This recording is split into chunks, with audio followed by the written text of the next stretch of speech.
Praise the Lord. प्रभु के नाम की स्तुति हो। एक और बार ग्रेस सेंट्रल के आराधना सभा में आए हुए सबको यीशु मसीह के नाम में स्वागत करते हैं। कोई पहली बार आया है हमारे बीच? कोई पहली बार आया? वहाँ पर एक पीछे एक भाई साहब, वहाँ पर 4-5 लोग हैं। तालियों के साथ उनका स्वागत करें।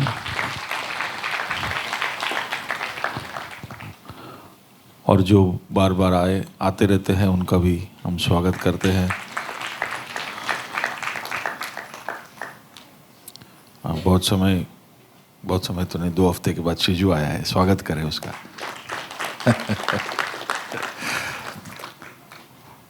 पाँव में चोट लगने की वजह से 2 हफ्ते से वो आ नहीं रहे थे, लेकिन आज आए हैं। ओके, जल्दी से बगल में कोई है उसका हाथ मिलाइए और कहिए स्वागत है आपका यहाँ पर।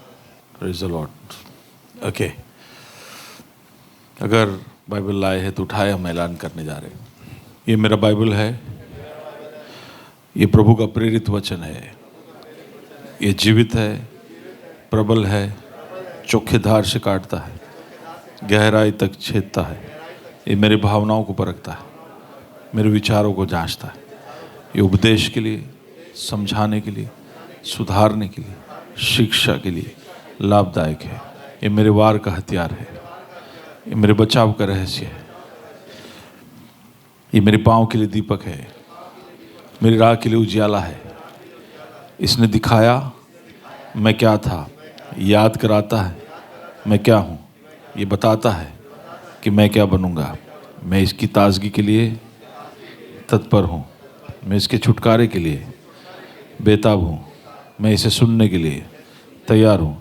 हमारा खुदाबंद हमेशा हमेशा हमेशा हमेशा महिमा पाए, फजल और इत्मीनान हम पाए। आमीन। फ़र्क पड़वाने का साल, और कई सारे मुद्दों को हम पिछले कई हफ्तों से देख रहे। फ़र्क पड़वाना है, हम जहाँ पर भी है, काम के क्षेत्र में, कलीसिया में, परिवार में, हमारे होने से फ़र्क होना चाहिए, हमारे नहीं होने से फ़र्क होना चाहिए। फ़र्क इसलिए भी पड़ना चाहिए क्योंकि हम प्रभु के मास्टरपीस है, बहुत ही उत्तम है, अलग से उसने हमको बनाया है। तो जैसे हम पिछले साल करते आ रहे थे या पिछले सालों से करते आ रहे, ऐसे करते रहेंगे तो शायद फ़र्क नहीं पड़ेगा, शायद उतना ही फ़र्क पड़ेगा। हो सकता है कि आपको और गहरा फ़र्क पड़वाना हो। जो भी हो, हमें हमेशा बेहतर होते जाना चाहिए। और बेहतर होने के लिए कुछ मूल बातें हम देख रहे थे। बहुत सारी बातें हैं जहाँ पे हम बेहतर हो सकते हैं, लेकिन कुछ मूल बातें जहाँ पर हम सुधर सकते हैं पिछले कई हफ्तों से देख रहे थे। एक तो कि हम प्रभु को खुश करने वाले बन जाए, हमारी जिंदगियाँ प्रभु को खुश करने वाली हो जाए। हम प्रभु से प्यार करते हैं, लेकिन हम प्रभु को खुश करें। दूसरा, हमने देखा कि हम आदर सम्मान की एक परंपरा या एक जीवन शैली या एक आदत हमारे जीवन में लेकर आए, जहाँ पर हम हमेशा दूसरों को सम्मान करते हैं, आदर करते हो। भले आपसे छोटा हो, कद में छोटा हो, पढ़ाई में छोटा हो, दौलत में छोटा हो, अक्ल में छोटा हो, पर किसी को छोटा है ऐसे जताने की ज़रूरत नहीं है। सबका आदर सम्मान करें, प्रभु का वचन है। प्रभु चाहता है कि हम एक दूसरे का आदर सम्मान करें। तीसरा, हमने देखा कि किस तरह से हर परिस्थिति में प्रभु के लिए हमारे मुंह से केवल स्तुति और शुक्रगुजारी। मुश्किल होता है कई बार स्तुति करना, कई दिन बहुत ही हमें दुखी महसूस होने के लिए मजबूर करते हैं, लेकिन उस अवस्था में भी प्रभु को धन्यवाद देना एक बलिदान के रूप में हम प्रभु के सामने रखते हैं। और उसके बारे में हमने कई सारी बातें देखी।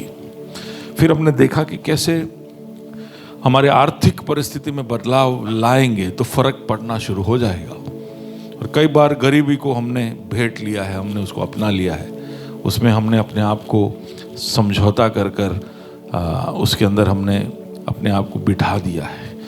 लेकिन प्रभु का वचन कहता है कि मैं तुम्हें सामर्थ दूंगा कि तुम दौलत हासिल करो, ताकि तुम्हारे साथ मेरी शपथ को मैं पूरा कर सकूं।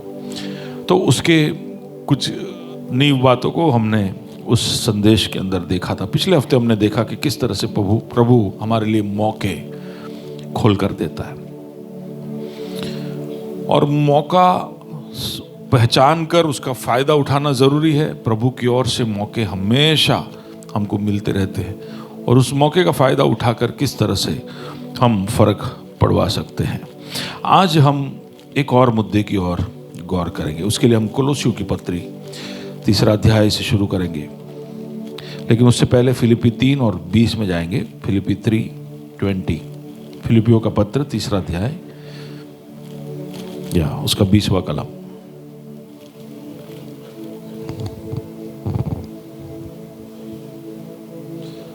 Please open that mic. Where is Vivian? Check. या पर हमारा स्वदेश स्वर्ग पर है। ओके, बस इतना ही। सब जोर से बोलिए, जो विश्वास करते हैं, जो बोलना चाहते हैं कि हमारा स्वदेश। जोर से बोलिए,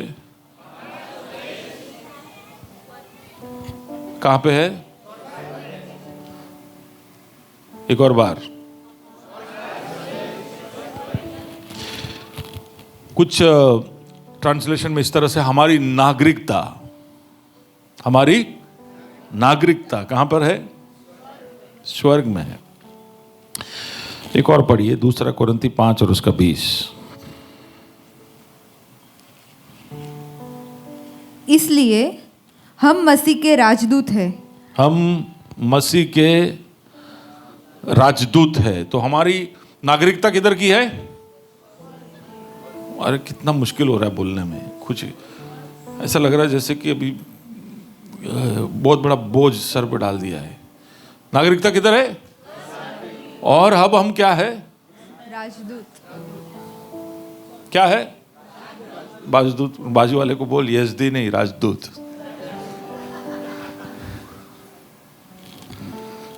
हमारे जमाने में 3 बाइक होते थे, राजदूत, यजदी और एनफील्ड। तो यजदी तो बंद हो गया, राजदूत बहुत समय तक चला। अभी भी है क्या राजदूत? बंद हो गया, वापस बंद हो गया। ओके, बोले राजदूत बंद हो गया, लेकिन मैं हूं ना। हम स्वर्गीय नागरिक है और हम स्वर्ग के राजदूत है।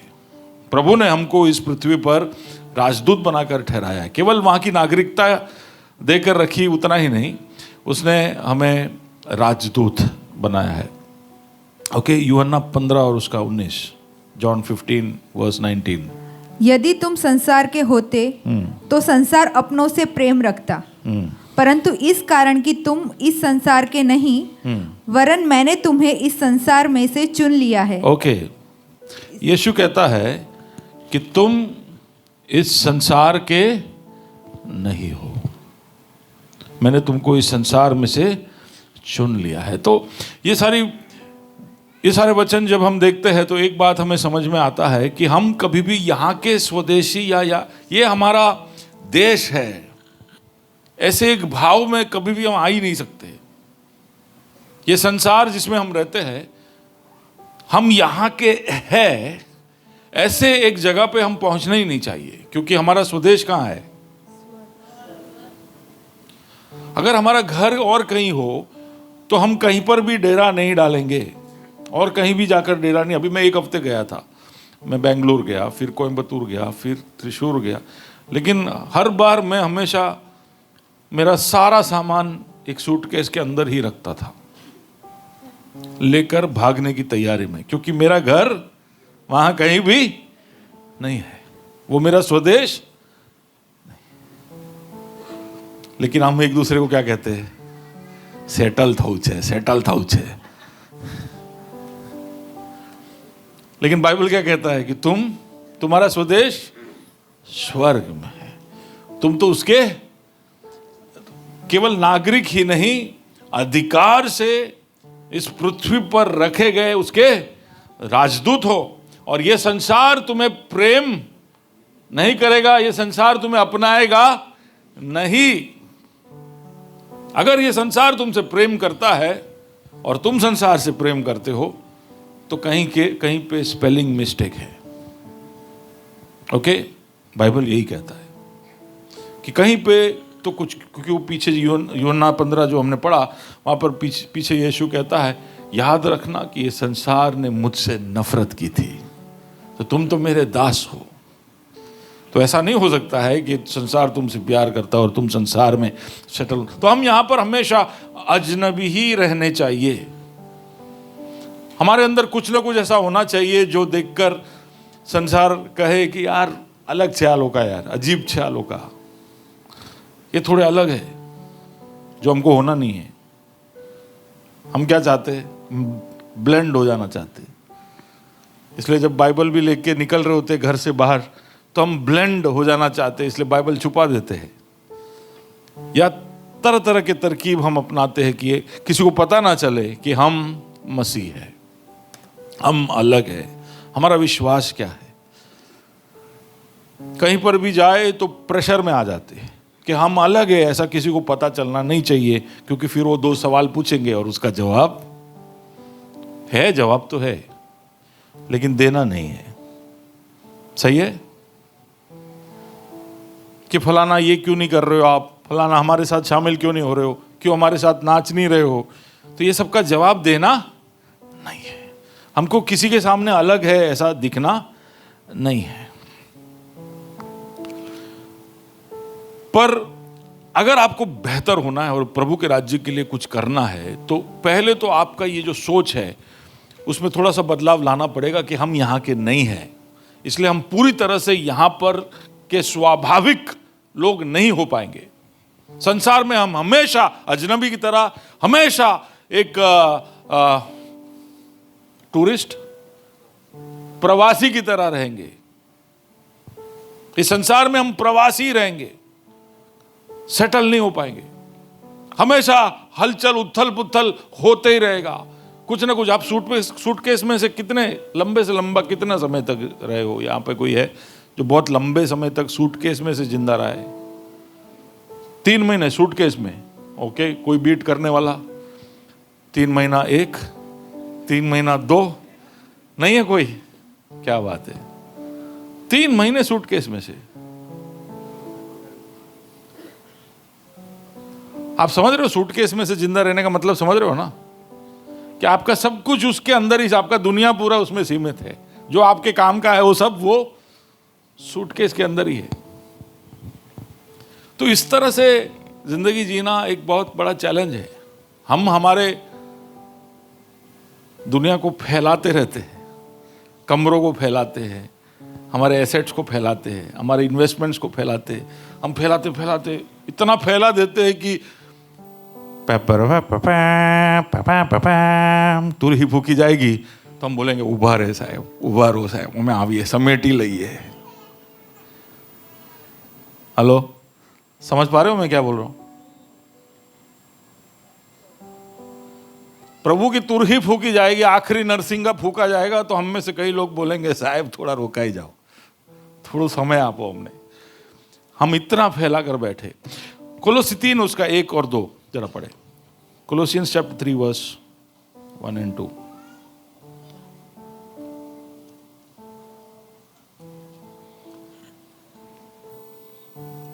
अतः जब तुम मसीह के साथ जिलाए गए तो स्वर्गीय वस्तुओं की खोज में रहो जहां मसीह विद्यमान है और परमेश्वर के दाहिनी ओर बैठा है।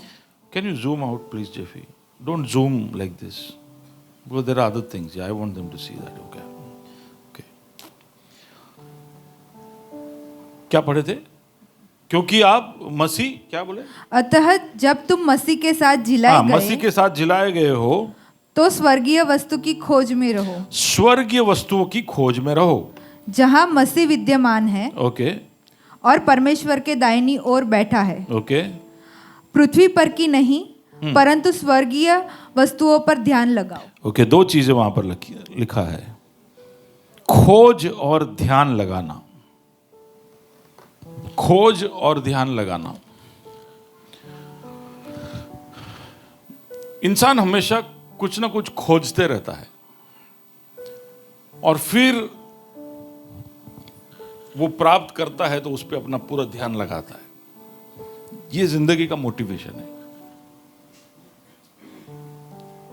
एक इंसान को एक दिन जीना है, उसको कल के लिए जीना है, परसों के लिए कुछ करना है, अगले साल के लिए कुछ करना है, तो उसके जीवन में एक खोज अगर है तो उसको मोटिवेशन रहता है कि उसको कुछ करना है।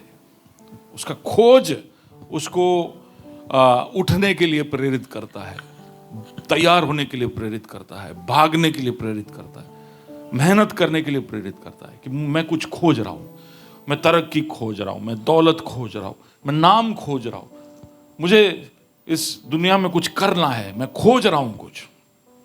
और फिर जब वो पा लेता है, उसको पता चल जाता है कि हाँ ये नौकरी है, या ये मेरा प्रोफेशन, इसके ऊपर मैं गौर करूं, या जो भी चीजें हैं उसके ऊपर वो अपना ध्यान लगाना शुरू कर देता है। अभी पिछले हफ्ते में एक ऐसे व्यक्ति को मिला जो मेरे से कुछ ही महीने बड़ा है,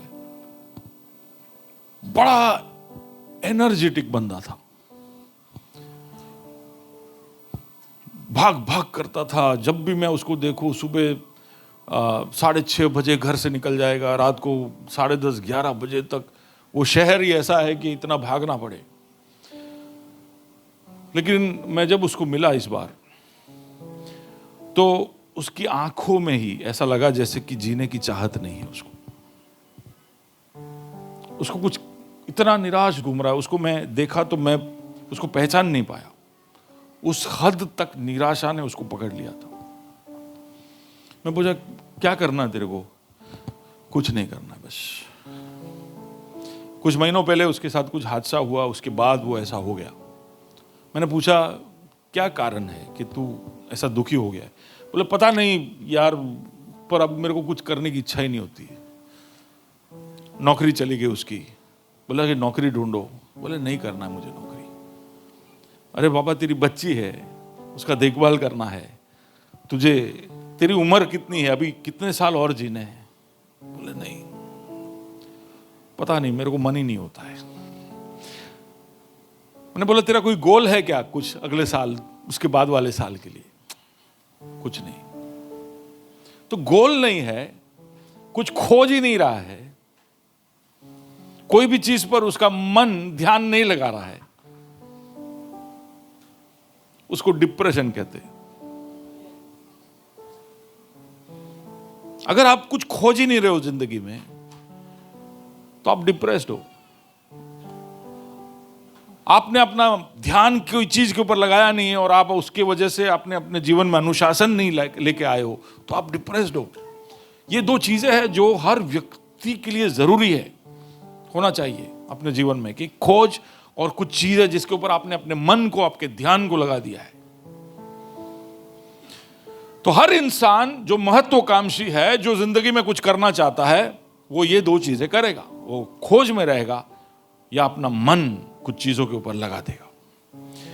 पर कोलोसी में पौलुस कहता है कि तुम स्वर्गीय चीजों को खोजो क्योंकि तुम मसीह में जिलाए गए हो। तो अब तुम्हारे खोज में थोड़ा बदलाव लाना पड़ेगा। तुम संसार जैसे खोजता है ऐसे खोजते नहीं रह सकते। तुम्हारे खोज में थोड़ा फर्क होना चाहिए। वहां पर ग्रीक शब्द जो इस्तेमाल किया है वो जेटियो, और ध्यान लगा उसके लिए है फ्रोनियो। तो जेटियो और फ्रोनियो, मैं ऐसे ही टाइटल रखा था, फिर मैं बदल दिया। मैं बोला छोड़ो, शो ऑफ लगेगा। कि तुम हर जिंदगी की हर परिस्थिति को, जिंदगी में आने वाली हर चीज को जब तुम देखते हो तो स्वर्गीय नजरों से देखो। यह है उसका मतलब। सीक द थिंग्स अबाउट, यानी तुम्हें दिखाई देगी यहां पर संसार में बहुत सारी चीजें, पर उन वास्तविकताओं को देखकर तुम प्रेरित ना हो जाओ। तुम स्वर्ग की नजर से चीजों को देखना शुरू करो। वो है जेटियो।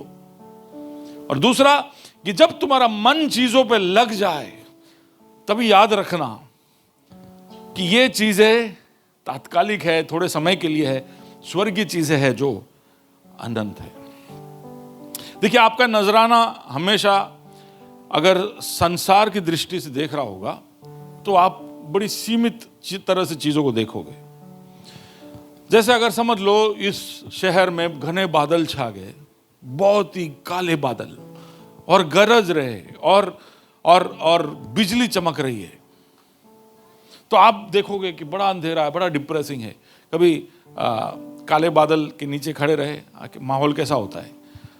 बहुत ही निराशाजनक होता है, मूड ही नहीं होता है। जब बादल छा जाता है तो ऐसा लगता है कि कुछ करना नहीं है।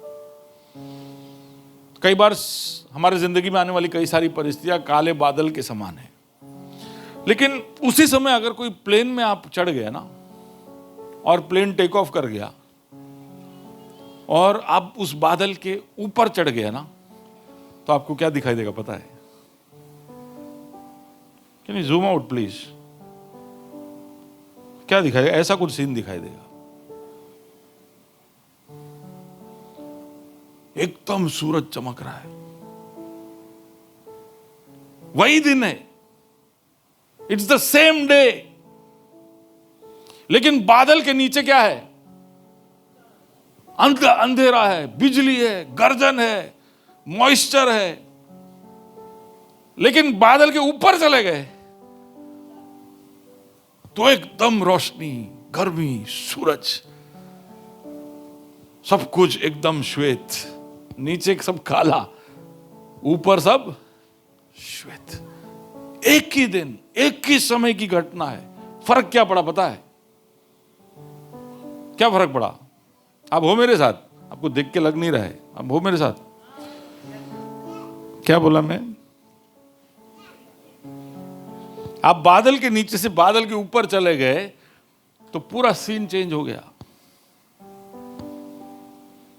नीचे बिल्कुल निराशाजनक अवस्था, लेकिन ऊपर चले गए तो एकदम गर्मी और एकदम रोशनी और सब कुछ बदल गया।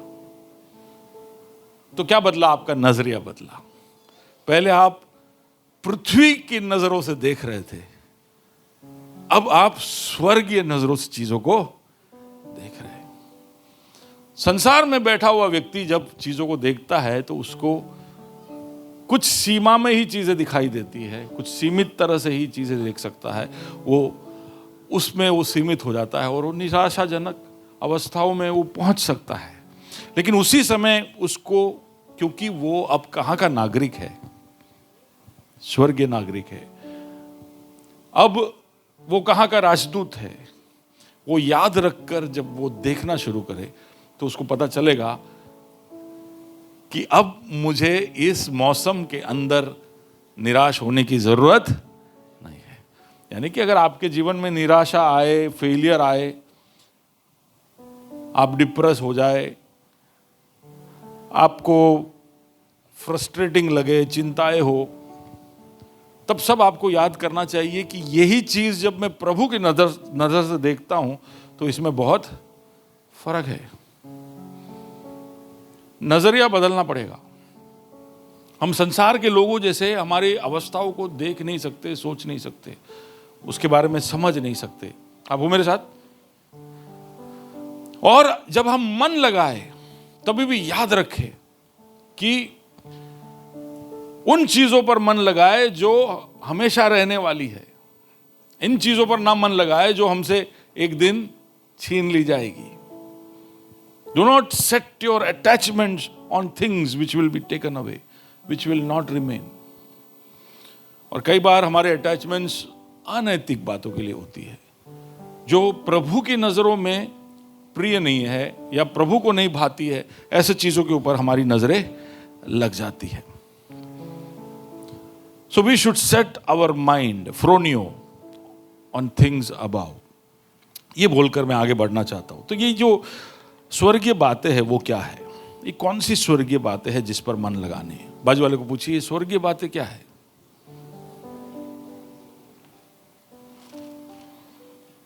कौन सी बातें हैं जिस पर मेरे को मन लगाना है? कौन सी बातें हैं जिसको मुझे ढूंढना है? तो सबसे पहले तो ये स्वर्ग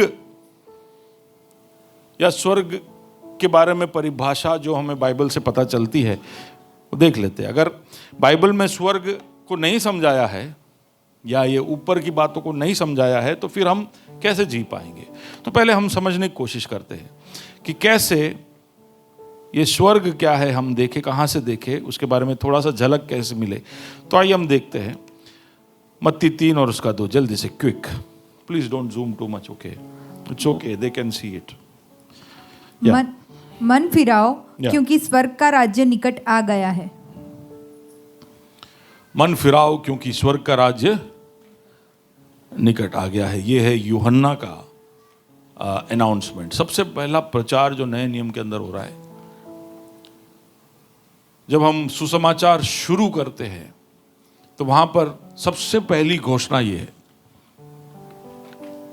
स्वर्ग का राज्य, जोर से बोलिए, सबसे पहला अनाउंसमेंट जो नए नियम के अंदर हो रहा है वो ये है कि स्वर्ग का राज्य निकट है। हम देखते हैं यीशु मसीह एक अध्याय के बाद मत्ती 4 और उसका 17 में वो भी वही बात कह रहा है। क्या कह रहा है?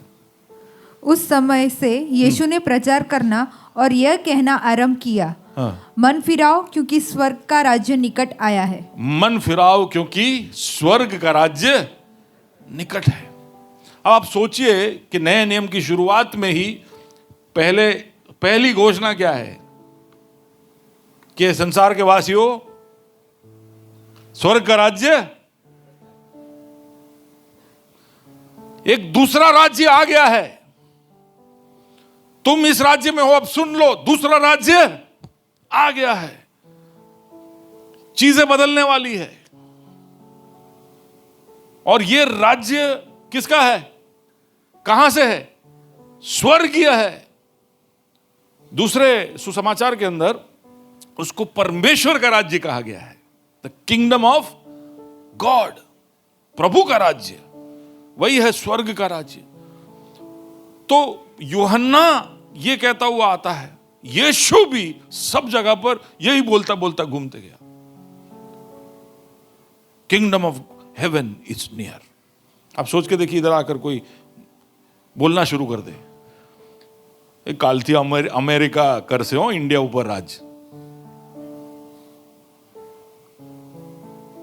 कल से सब सत्ता पलट गया, मोदी जी हट जाएंगे और कल से अमेरिका भारत को टेक ओवर कर रहा है।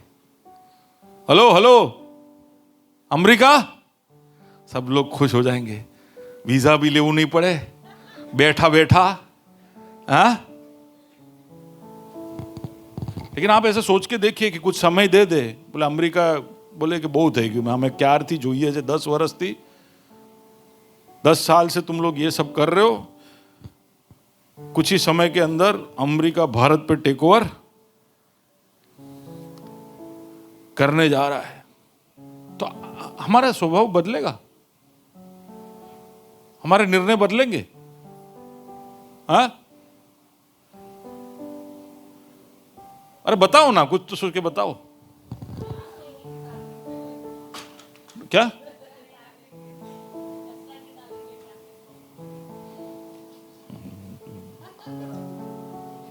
अभी अमेरिका आया नहीं, सिंसी सुधर गई। वो सबको यहां पे अनाउंसमेंट में बताती है कि हॉल में कचरा डालने का नहीं, लेकिन वो राह देख रही है कि अमेरिका किस दिन अनाउंस करेगा कि वो भारत पे आ रहा है, फिर वो कचरा डालना बंद करेगी। क्या रे, आज चलो तुम्हारे लिए बोलो तुम। आप सोच के देखिए, ऐसा ही कुछ हो रहा है यहां पर, स्वर्ग का राज्य निकट है। उसने अपने जो सीख है, वो जो सिखा रहा था, उसके अंदर भी उसने बार बार स्वर्ग के राज्य के विषय में बोला। पहाड़ी उपदेश के अंदर वी कैन सी कि तुम उसके धार्मिकता और उसके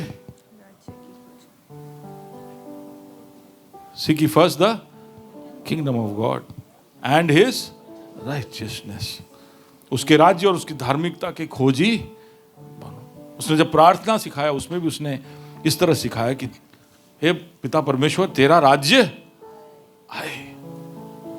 तो वो राज्य के बारे में बोलता गया, सब जगह पर वो बोला कि राज्य आ रहा है, राज्य आ रहा है। उसने मत्ती 12 और उसके 28 में, रीड दैट, मैथ्यू 12 वर्स 28।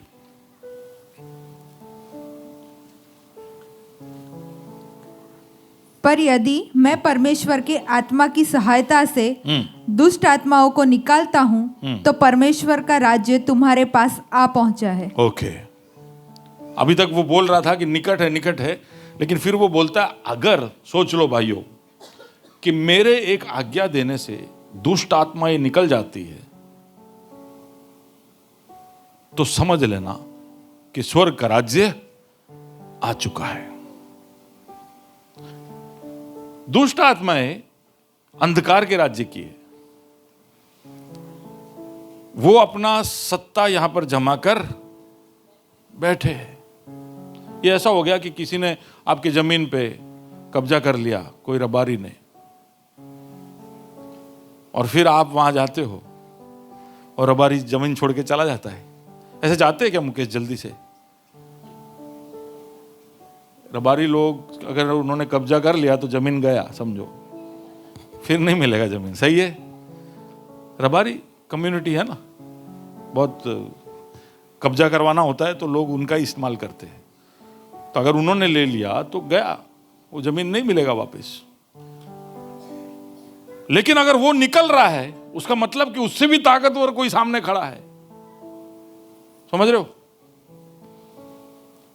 तो प्रभु कह रहा है कि अगर दुष्ट आत्माएं निकल रही है तो समझ लेना कि उससे भी ताकतवर एक दूसरा राज्य आ चुका है। नहीं तो वो क्यों भागेंगे? वो तो जमा के बैठे, वो तो निकलने का सोच ही नहीं रहे, लेकिन वो निकल रहे। तो समझ लो कि राज्य आ चुका है। तो राज्य आएगा, आ चुका है।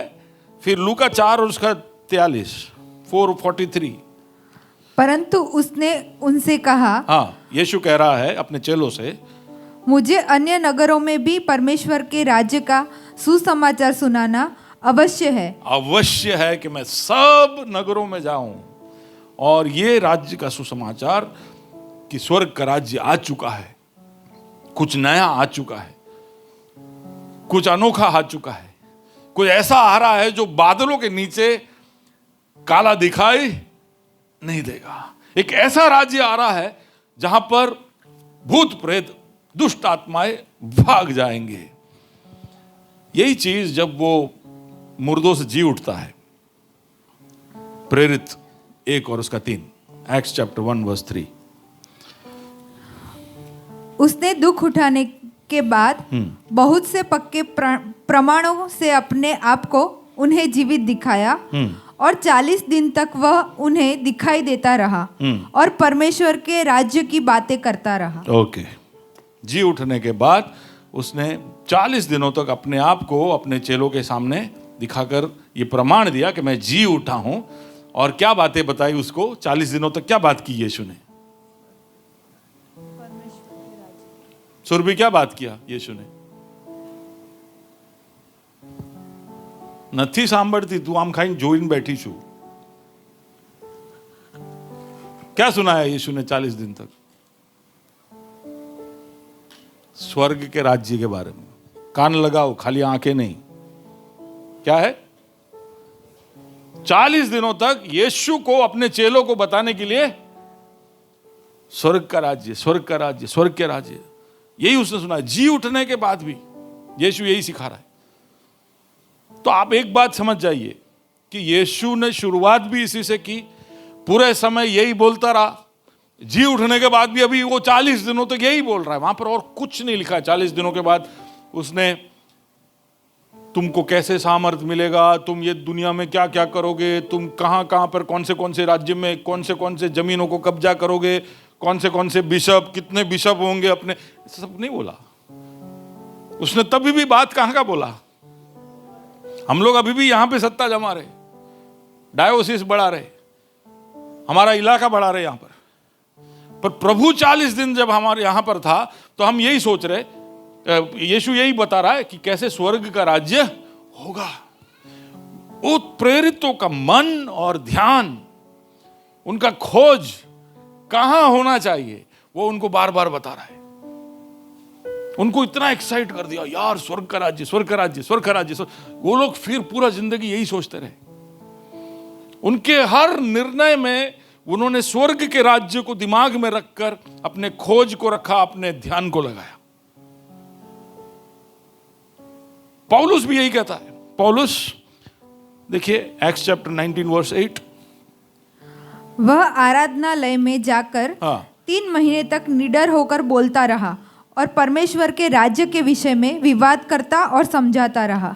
अब ये एफेसोस में है। पौल दूसरे एक राज्य में गया हुआ है, वहां पर वो आराधनालय में जाता है और निडर होकर वाद विवाद करता है। किसके विषय में? स्वर्ग के राज्य के विषय में, क्योंकि वहां पर सत्ता कैसर का चल रहा था। राज्य किसका था? कैसर का था। तो कैसर के राज्य में कैसर के लोगों के बीच जाकर दूसरे एक राज्य के बारे में जब प्रस्तुत वो करता था तो लोग उसके सामने खड़े हो जाते थे, लेकिन वो निडर होकर, डरे बगैर, अपने जान को दांव पे लगाकर वो उनसे वाद विवाद करता था।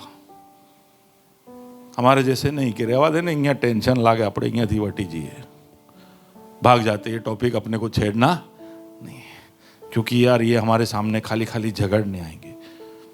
पौलुस बोले झगड़ो झगड़ो विवाद करो, पर मैं नहीं अपना टॉपिक बदलूंगा। क्या टॉपिक? स्वर्ग का राज्य, क्योंकि मैं वहां का नागरिक हूं, मैं उधर का राजदूत हूं, तो मैं उधर की बातें करूंगा, क्योंकि वहां का नियम और वहां का राजा जैसा देखता है, सोचता है और चाहता है, वैसे मैं देखता हूं और मेरी जिंदगी जीता हूं। तो पौलुस ऐसे ही बोलता गया। वो स्वर्ग का राज्य, प्रकाशित वाक्य बताता है कि एक दिन आश्चर्यक रूप से ये पृथ्वी में आएगा, अभी आया नहीं है, और उसी स्वर्ग के राज्य के लिए हम तैयार हो रहे। यहां पर हमारा इंटरव्यू हो चुका है, वीजा मिल चुका है, लेकिन स्वर्ग का राज्य आश्चर्यक रूप से यीशु मसीह जब लौट कर आएगा, तब जो उस राज्य के लिए तैयार है उनको वहां पर प्रवेश मिलेगा। तो इतनी बातें तो हमको पता है।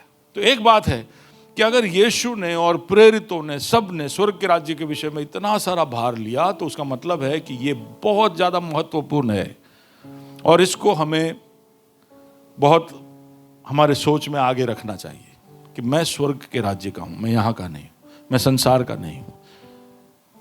मुझे ध्यान जिन बातों पर लगाना है, खोज जिन बातों के लिए करनी है, उसके ऊपर बार बार मेरे सेटिंग को बदलना होगा, मुझे बार बार अपने आप के बारे में सोचना होगा। लेकिन ध्यान आपका वापस एक बात की ओर लेकर जाना चाहता हूं। जब यूहन्ना कहता है और यीशु कहता है, तो उसने कहा कि स्वर्ग के राज्य के साथ जुड़ने का एक ही तरीका है, मन फिराओ। क्या है? मन फिराओ। मैं आशा रखता हूं कि आप में से सब मन फिराकर यहां पर बैठे, मन नहीं फिराए हैं, तो अगर इस स्वर्ग के राज्य के साथ आपको नाता जोड़ना है, कनेक्शन जोड़ना, आप स्वर्ग के राज्य के हो, ऐसा आपका पहचान बदल जाना है, तो उसके लिए आपको मन फिराना है। आप जैसे हो इस संसार में, वैसे वहां पर आप प्रवेश नहीं कर सकते।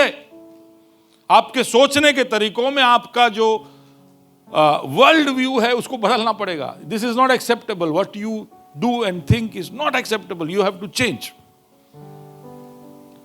तो स्वर्ग के राज्य में एक तो सबसे पहले मन में बदलाव होना जरूरी होगा। जैसे आप चीजों को करते हो उसको पूरी तरह से हिला देना पड़ेगा। वो है मन फिराने के पीछे का तात्पर्य। मैं आगे जाऊंगा तो मैं उसको थोड़ा और समझाऊंगा। और ये मन नहीं फिराओगे तो ये राज्य के अंदर आप प्रवेश नहीं कर सकते, इसके साथ कोई नाता नहीं जोड़ सकते। यही है यूहन्ना ने भी कहा, यही है यीशु ने भी जो कहा कि इसके साथ जोड़ने के लिए तुम जैसे हो ऐसे नहीं चलेगा। जो हम कई बार बोलते हैं कि भाई हूं तो आओ चूल्हे फावे तो बात करनी तो जा, मैं तो ऐसा ही। हम दुनिया में किसी को भी ये बोल सकते हैं, लेकिन यीशु बोलता है नहीं चले तो ये वो छू बदली जा, मन फिराओ, जाओ ठीक हो के आओ। अब बोलेगा हाँ मैं ठीक हो जाऊंगा, तो फिर वो आपको ऐसे कसौटियों में से भेजेगा जहां पर वो आपको ठीक करता जाएगा। बहुत डेंजरस है ये बोलना, कि प्रभु है, तू मेरा प्रभु है। पता है आपको, ये बोलना बहुत डेंजरस है कि यू आर माई लॉर्ड। वो सच में लॉर्ड बन जाता है और वो प्रभु बन जाता है तो देखेगा कि क्या गलत है। कोई ट्यूशन टीचर के वहां आपके पापा मम्मी ने भेजा है? मैथ्स का ट्यूशन किसी ने किया? मैथ्स, बाकी सब इतने पक्के थे। भाई शिजू तू भी मैथ्स ट्यूशन में था? ओके, मैंने भी किया है मैथ्स ट्यूशन। ओके, तो मैथ्स का ट्यूशन पहले वो 2-3 सम देते मेरे को, पहले पूरा कचरा क्या है पता कराते हैं कि इसको कितना आता है। मैंने जिंदगी में पहली बार 12वीं कक्षा में फेल हुआ। मैं बाजू वाले को बोलो पास्टर जी वो फेल था छे। मेरे को मैथ्स में कुछ समझ में ही नहीं आ रहा था 12वीं में, तो ट्यूशन लगाया। पहले तो उसने पूरा मेरा जिल्लत कर दिया एकदम, फिर मार मार के ठीक किया उसने। जब मैं उसको, मेरे मैथ्स टीचर को मेरे मैथ्स सब्जेक्ट का प्रभु माना तो वो मुझे सोटी मार मार के सिखाया, ठीक किया। क्योंकि उसको मालूम है ए भाई मेरे को अगले साल भी स्टूडेंट चाहिए, तू सुधरेगा तो 2 और आएंगे। समझ रहे हो? यानी जब हम भजन संहिता 23 में कहते हैं कि तेरे नाम के खातिर तू मुझे धार्मिकता के रास्ते पे चलाता है। पता है, पढ़ा है आपने? तू तेरे नाम के वास्ते मुझे धार्मिकता के रास्ते पे चलाता है। उसका मतलब क्या है? वो हमको धार्मिकता पे चलने के लिए मजबूर करता है क्योंकि उसका नाम हमारे साथ जुड़ा हुआ है। तो छोटी मार मार के सीधा करेगा। तो प्रभु है बोलना बहुत ही डेंजरस बात है। प्रभु उसको बड़ा सीरियसली लेता है। अब मैं जरा समझाना चाहता हूं थोड़ा। तो ये क्या है कि प्रभु का राज्य बहुत महत्वपूर्ण है, वो मैंने बता दिया आपको। स्वर्ग का जो राज्य है वो बहुत महत्वपूर्ण है। प्रभु यीशु केवल उसी दृष्टिकोण से सारी बातें करता था। अब क्या करता था, ये स्वर्ग की राज्य की विशेषताएं क्या है, उसकी ओर हम थोड़ा सा अब गौर करेंगे। क्या आप बोलोगे भैया आपने बोल तो दिया कि हमको खोजना है, ध्यान लगाना है, लेकिन कैसे, क्या है ये स्वर्ग के राज्य में है क्या? तो थोड़ा सा झलक हम लेंगे। ओके, तो स्वर्ग के राज्य के विषय में जब जब यीशु को कुछ भी बोलना था तो उसने है ना दृष्टांत बताए। क्या बताए? इंग्लिश में बोलते पैराबल्स। उसने बहुत सारे दृष्टांत बताए।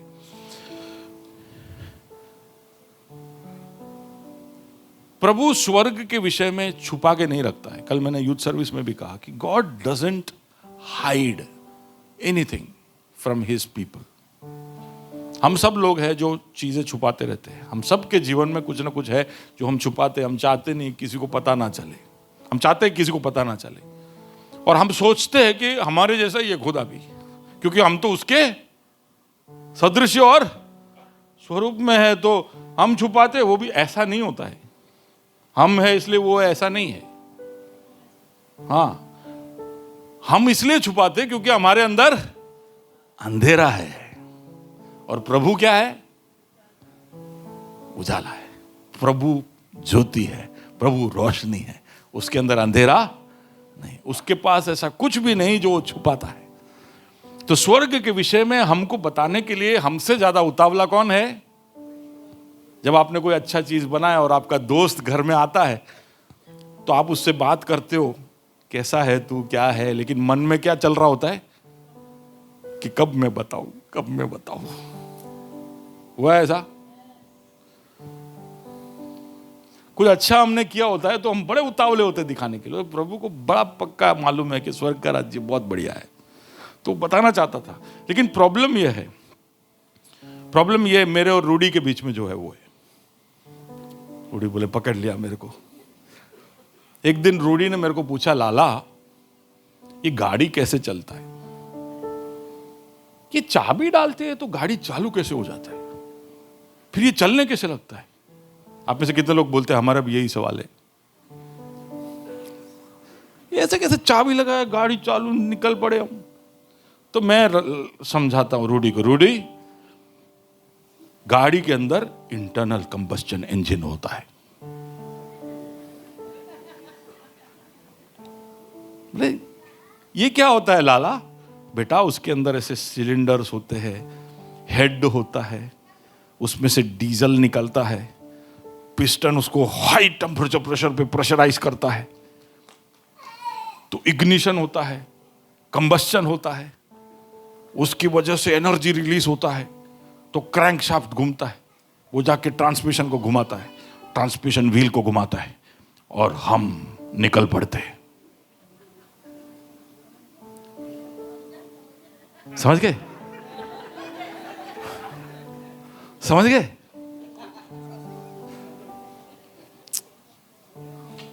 अच्छा अभी मैं समझाता हूं। अब वो मेरे को पूछता है कि लाला ये गाड़ी कैसे चलता है? बोले देख बेटा सुन, तेरे को हम जब फ्रेंच फ्राइज खिलाते हैं, चॉकलेट खिलाते हैं, तो तेरी आंखें खुल जाती है और एनर्जी कैसे आ जाता है, और तू दौड़ने फिरने लगता है, रात को सोता नहीं है। अब ये उसको समझ में आएगा। ख्याल आया? स्वर्ग के बारे में जब समझाना था तो स्वर्ग की विशेषता जैसा है, क्योंकि देखो स्वर्ग क्या है, जो कोई आंख ने देखा नहीं, कोई कान ने सुना नहीं, किसी के मन में उसकी कल्पना हुई नहीं है, ऐसी बातें हैं जो कौन से डायमेंशन में। मेरे को कोई बोल रहा था, किसी ने कैलकुलेट किया है ऐसा मैथमेटिकली कि बोले स्वर्ग में जैसे हमारा इधर 3 डायमेंशन होता है, 1 2 3, तो ऐसे स्वर्ग में 11 डायमेंशन है। मुझे पता नहीं कैसे होता है, ये मेरे तो दिमाग में भी नहीं आ रहा है, लेकिन मैथमेटिकली कि बोले वहां पे 11 डायमेंशंस है। कोई मैथमेटिकली पोस्टुलेट किया बहुत सारी चीजों को रख के, मुझे मालूम नहीं देखिए साइंटिस्ट लोग को तो हाँ ही बोलना पड़ता है, क्योंकि हम उनको गलत कैसे साबित करें, है कि नहीं। पर स्वर्ग का राज्य की विशेषताएं और उसकी वास्तविकताएं समझाना मुश्किल था, इसलिए यीशु ने क्या किया, दृष्टांतों का इस्तेमाल किया। जैसे मैंने रूडी को इंजन समझाने के लिए फ्रेंच फ्राइज का इस्तेमाल किया, वैसे यीशु ने हमें स्वर्ग के राज्य के विषय में समझाने के लिए दृष्टांतों का इस्तेमाल किया। हमें सोचते दृष्टांत इसलिए बताए ताकि हम याद रखें, सिंपल हो जाए। बात सब सही है, लेकिन स्वर्ग की वास्तविकताएं और उसकी ताकत और उसका जो सामर्थ्य है वो हम पूरी तरह से ग्रहण कर पाए और याद रखें और उसको इस्तेमाल कर सके, इसलिए उसने दृष्टांतों को हमारे सामने रखा। जैसे कि मत्ती 13 के अंदर एक दृष्टांत है एक बीज बोने वाले के विषय में। तो स्वर्ग का राज्य कैसा है? एक बीज बोने वाले के जैसा है। तो उससे हमें क्या समझ में आता है, उस दृष्टांत से हमें क्या समझ में आता है? देखिए यहां पर देखिए, सब मैं क्या बता रहा हूं आपको, अभी तक मैंने क्या बताया कि हम इस संसार के नहीं, हम वहां के नागरिक हैं, हम वहां से भेजे गए हैं। तो हम जब इस जिंदगी को देखते हैं, यहां पर हम कुछ ना कुछ खोज में निकल पड़ते हैं, हम कहीं पर अपना ध्यान लगाते हैं, तो हम ये संसार जैसे सोच नहीं सकते, क्योंकि हम वहां के नागरिक हैं, हम स्वर्गीय हैं। तो उसका मतलब है कि हमारा नजरिया बदलना पड़ेगा। आप पूछोगे क्यों भाई? इसलिए कि स्वर्ग का राज्य महत्वपूर्ण है, उस तरह से सोचना जरूरी है। इसलिए यूहन्ना, यीशु, पौलुस सब ने जब भी हमको बाइबल में से बातें बताई या अपने सच्चाइयों को हमारे सामने रखा, हमेशा स्वर्ग के राज्य को लगती हुई बातें हमारे सामने रखी। तो इसको हम नजरअंदाज नहीं कर सकते। हम नहीं ऐसे बोल सकते कि नहीं अभी ठीक है ना, स्वर्ग जाएंगे तब स्वर्ग का सोचेंगे, अभी तो हम यहां पे, अभी तो यहां रहना पड़ेगा, है कि नहीं डायलॉग? हाँ, तैयार नहीं बात, तैयार है અત્યારે तो पड़े इधर संसार में प्रैक्टिकल होना पड़ता है कि नहीं?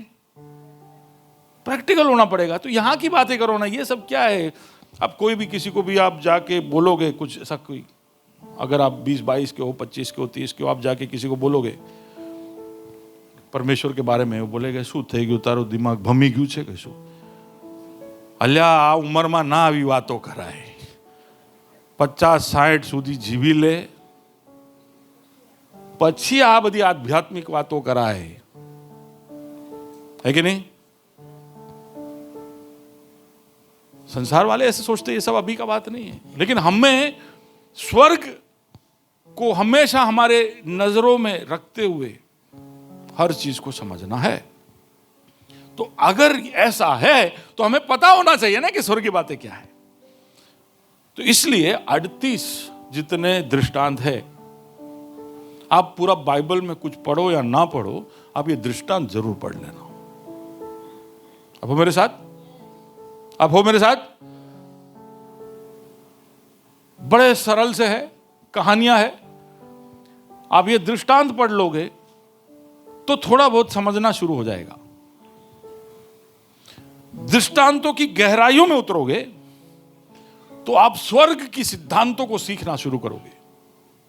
आपको समझ में आएगा कि परमेश्वर की इच्छा क्या है, परमेश्वर चीजों को कैसे देखता है, परमेश्वर चीजों को कैसे चाहता है.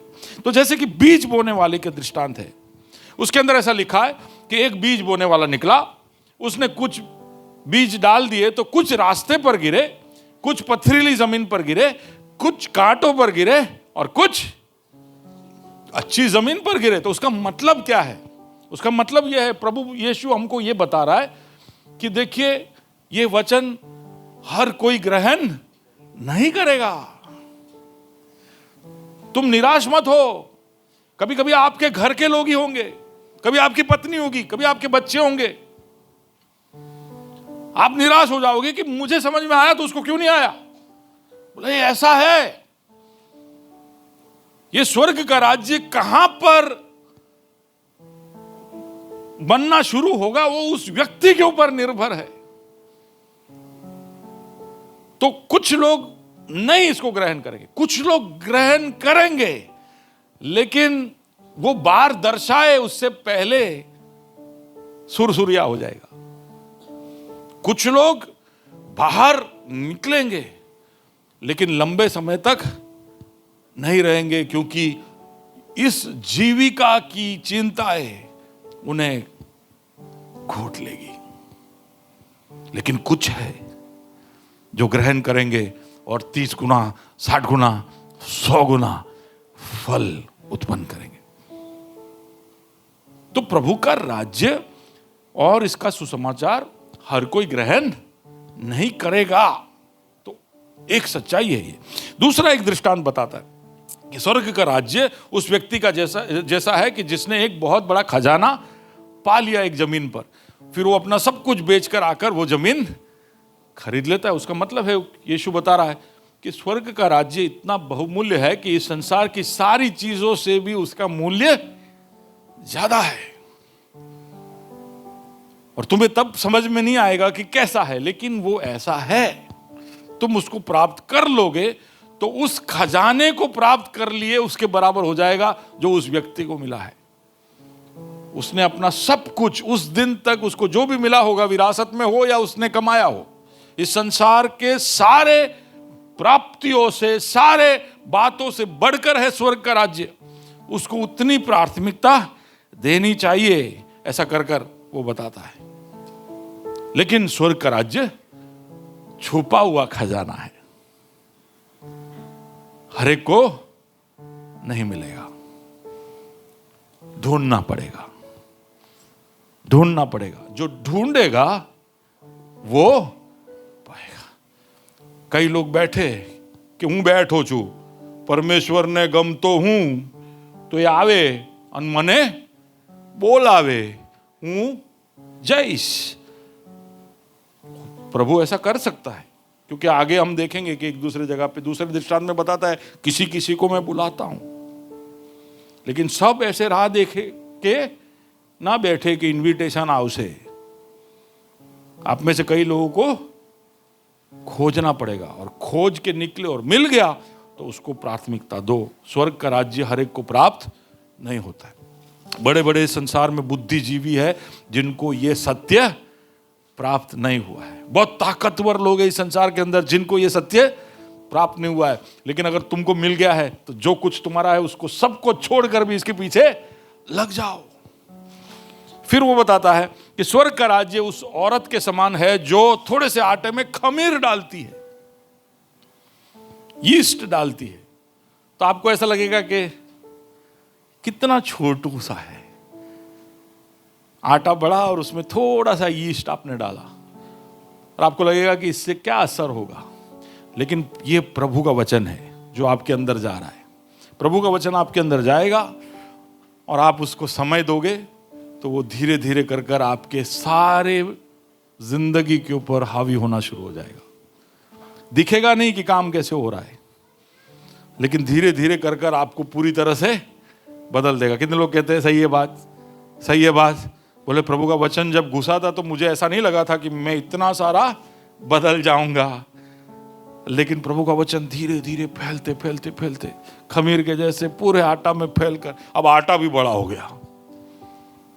हेलो, सोच बदल गया। पहले बहुत चिंता करता था साहब, लेकिन अभी चिंता नहीं होती है, अभी खुश रहता हूं। आमीन। कैसे? क्योंकि स्वर्ग का राज्य ऐसा है। ये सब स्वर्ग के राज्य की विशेषताएं है जो यीशु हमको बताता है कि धीरे धीरे कार्य होगा, लेकिन पूरा पक्का कार्य होगा। तुम एक शहर में हो, जैसे कि फॉर एग्जाम्पल तुम एक शहर में हो और तुम्हें ऐसा लगता है कि मैं ये शहर में अकेला हूं। तुम एक सोसाइटी के अंदर हो और तुम्हें ऐसा लग रहा है कि ये शहर के अंदर मैं अकेला हूं। तुम एक क्लासरूम में हो और तुम ऐसा बोल रहे हो कि ये क्लासरूम के अंदर मैं अकेला हूं। तो हमें क्या याद रखना चाहिए? किस दृष्टिकोण से देखना चाहिए? Come on Vivian.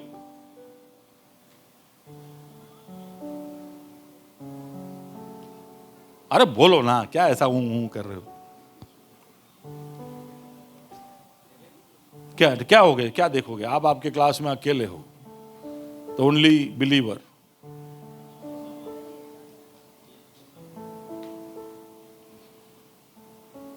देखो सब ऐसे, मुझे ऐसा क्यों लग रहा है कि बहुत सारे लोग विवियन के बोट में बैठे। आप लोग ऐसे देख तो रहे हो, साहब सांभड़ू छू कहीं खबर नहीं पड़ती।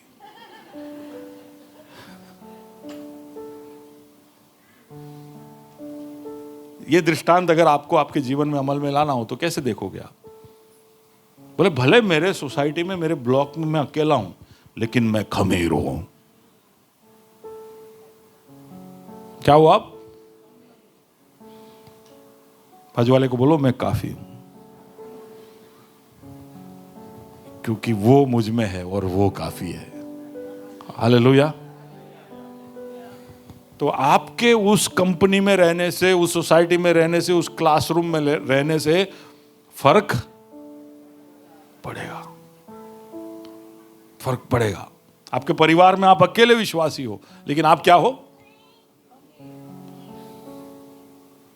आप खमीर हो, ऐसे याद रखने का। फिर खमीर ना मारे હવે अमीर बनવું છે तो फिर नहीं हो जाएगा। समझ पा रहे हो? You have to remember who you are। पर वो कब याद आएगा?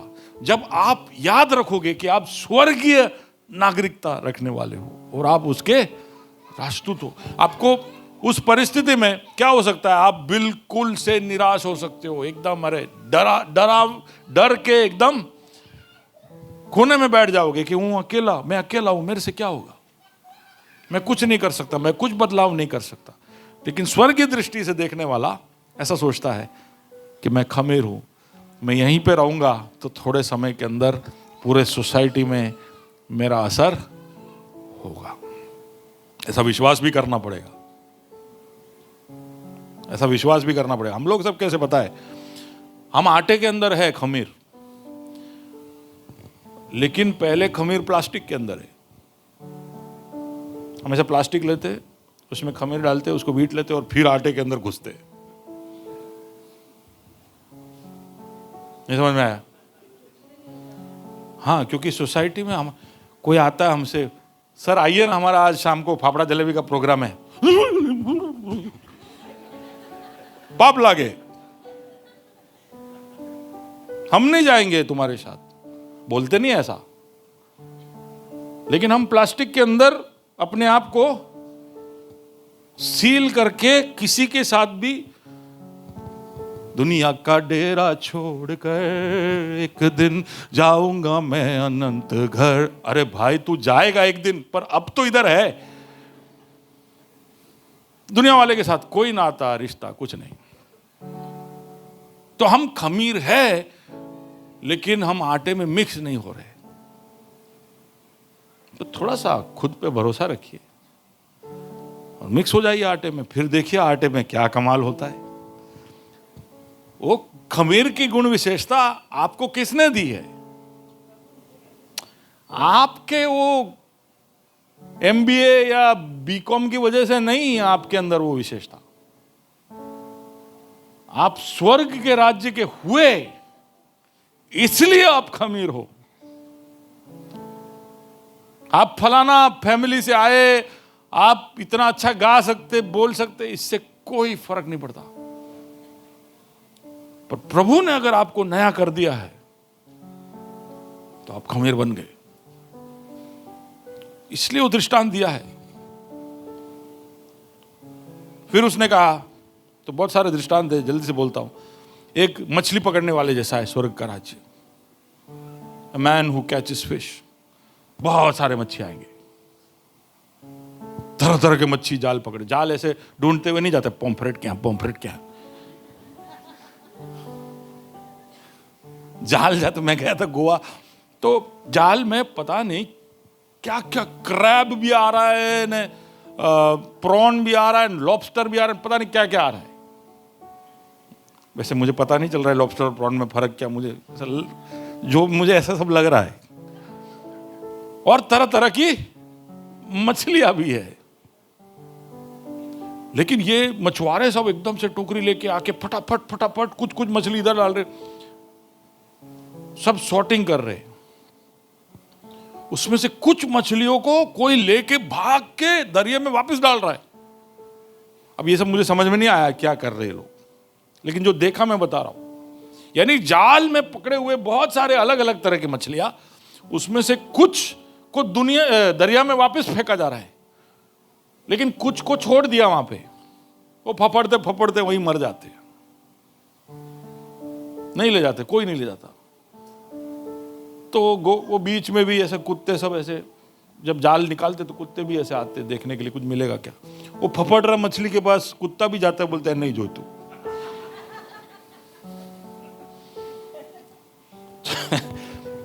बाजू वाले को बोलो जाल में बहुत मछली आते हैं। चर्च में भी बहुत सैंपल आते हैं।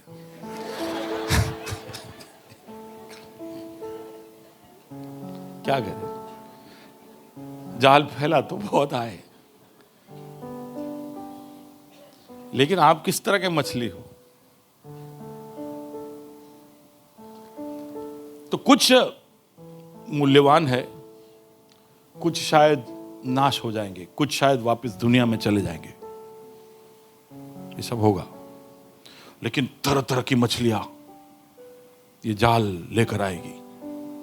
हमें अपेक्षा भी नहीं होगा, ऐसे ऐसे लोगों को ये जाल लेकर आएगी। स्वर्ग के राज्य में हम हैरान हो जाएंगे कि ऐसे ऐसे लोग प्रभु के पीछे, क्या बात है। अभी आज ही सुबह मैं निकल रहा था तो व्हाट वाज हिज नेम, जो रशिया का अभी जो the guy who was killed, जो मारा गया अभी प्रिजन में, नवल्नी, ओके, नवल्नी कर जो रशिया का ओपोजिशन पार्टी का, यानी पुतिन को अपोज कर रहा था, और अचानक से जेल में वो मर गया। तो आज सीबीएन न्यूज जब देख रहा था तो उसमें बता रहे थे कि किस तरह से पिछले 2 साल पहले ये नास्तिक नवल्नी जो है वो यीशु मसीह का चेला बन गया। How he accepted the Lord Jesus Siberia के जेल के अंदर, और उसकी वजह से पुतिन और नाराज हो जाता है, उसको और ये करता है और फिर उसको मार डालता है। तो कैसे कैसे लोग कहां कहां पर प्रभु के चेले हो जाते हैं। पंडित लोग, मौलाना लोग, बड़े पढ़े लिखे लोग, साइंटिस्ट लोग। आपको पता आइजैक न्यूटन जिसने एप्पल ढूंढा था? नहीं? ओके। बहुत सारे लोगों के दिमाग में ऐसा है कि न्यूटन ने एप्पल ढूंढा था। न्यूटन ने एप्पल नहीं ढूंढा, न्यूटन पे एप्पल गिरा था। ओके। आइजैक न्यूटन विश्वासी है, यीशु मसीह का चेला है। मैं 8वीं कक्षा में आया तो न्यूटन्स लॉ जब सीखना शुरू कर दिया, मैं बोला क्या दिया है वो, दुनिया भर का फॉर्मूला सब दिमाग में डाल के अभी हमको ये सब पढ़ना पड़ रहा है। Newton first law, second law, third law, Gmm1 divided by r²।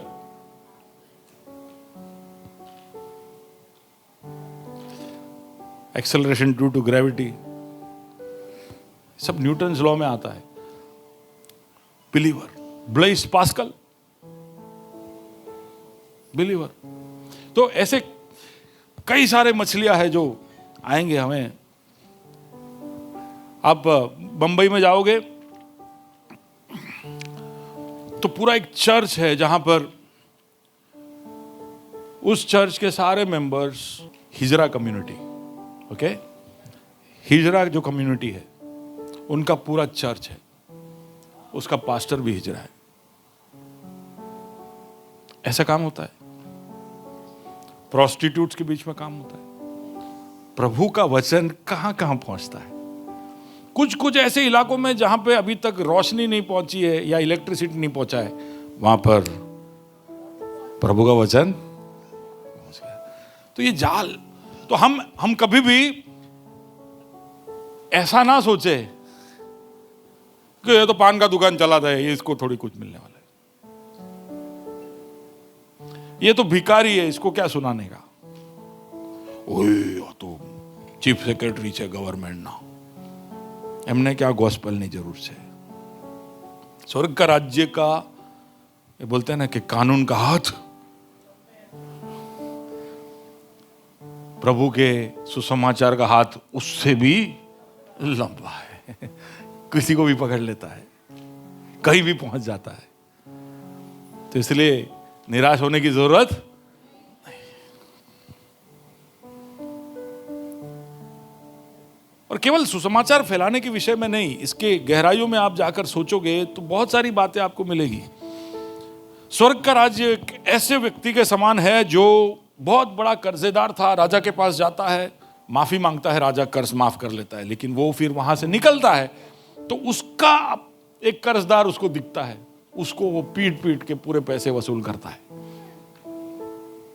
यह दृष्टांत बताकर यीशु कहता है कि स्वर्ग का राज्य ऐसा है जहां पर बहुत बड़ा माफी मिलता है, लेकिन वो माफी दूसरों के साथ बांटना चाहिए। तुम्हें माफी मिली है तो आगे भी क्या करो, माफ करो, माफ करो। पास्टर एने तो हूं, कोई दई नहीं माफ करो। आपको पता नहीं उसने मेरे साथ क्या किया। सही है, मुझे नहीं पता है, लेकिन मुझे पता है कि आपके पाप अगर माफ हुए हैं, जो स्वर्ग में एंट्री कराने से आपको रोक सकता है, अगर वो माफ हुए हैं तो उसके सामने उस व्यक्ति का पाप फीका है। अब हो मेरे साथ, ये सब स्वर्ग के प्रिंसिपल्स है, ये हमको सीखना पड़ेगा और हमारी जिंदगी में इसी तरह हमको जीना पड़ेगा। मैं नहीं माफ करूंगा ऐसा कोई भी नहीं बोल सकता है। आप स्वर्ग के नागरिक हो, आपको स्वर्ग के दृष्टिकोण से चीजों को देखना पड़ेगा। पतरस के दिमाग में यह बात घुसता ही नहीं था। बोले कितनी बार माफ करूं। यानी ये रोज सुनता होगा, यीशु रोज सुबह स्वर्ग का राज्य की बातें कर रहा है, रोज, है कि नहीं? रोज स्वर्ग का राज्य का बात करता प्रभु, तो रोज बोलता होगा पतरस को माफ कर दो, माफ कर दो। पतरस बोले यस यस, फिर वो जाके माफ करता है, फिर अगले दिन वही गलती होता है, यीशु वापस बोलता है माफ कर दे, माफ कर दे, पतरस वापस माफ करता है। ऐसे उसने 3-4 बार कर लिया होगा, 7 बार कर लिया होगा। 8वीं बार हुआ ना तो पतरस को अब लग रहा है कि अभी बहुत हो गया, मैंने बहुत दिल खोल खोल के दे दिया है। यीशु, रब्बी कितनी बार माफ करना चाहिए? 7 बार। वो बोल देता है सामने से 7 बार, perfect number. God you like number 7, your favourite number 7। हाँ नहीं, 7 बार तो 7 बार माफ किया। यीशु क्या जवाब देता है? 70 गुना 7 बार, जा अगले 70 हफ्तों तक यही करता रहे।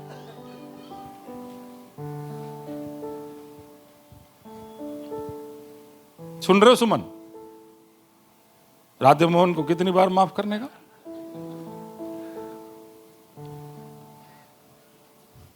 माफ करते रहना पड़ेगा। ये स्वर्ग के राज्य के अनुसार का हमारा सोच होना चाहिए। मत्ती 22 के अंदर एक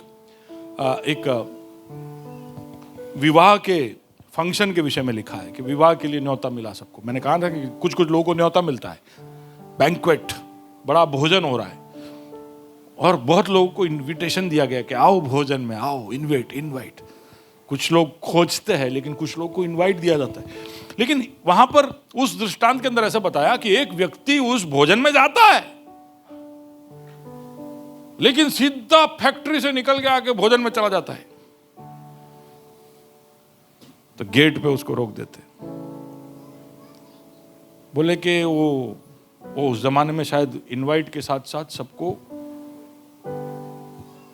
कपड़े भी देते थे कि ये फलाना कपड़े पहन के आना, ये पोशाक पहन के आप आना। उसने बोला ठीक है यार, अभी समझ जाएंगे वो लोग, पोशाक नहीं बदला तो क्या हो गया, शादी में मैं जा रहा हूं, फीलिंग को समझो, है ना, ऐसे बोलते, फीलिंग को समझो, हाँ, भावनाओं को समझो यार, सॉरी, भावनाओं को समझो। गेट पे भी क्या होगा, साहब आप ऐसे नहीं जा सकते, आप वेडिंग ड्रेस क्यों नहीं पहन के आए? भावनाओं को समझो। नहीं सर, भावना आई नहीं है, आप बाहर ही रहो, please stay outside. Can you show that picture? There is a, वहां पर द थर्ड वन, या दैट वन, यस। तो सही कपड़ा पहन के नहीं आया करके उसको बांध के बाहर फेंक दिया।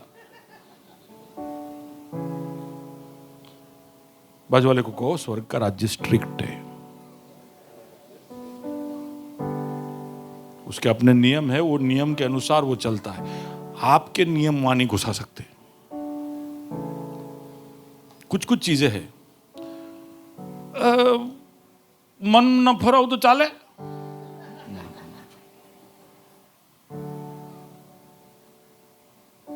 यीशु ने कहा कि मन फिराओ और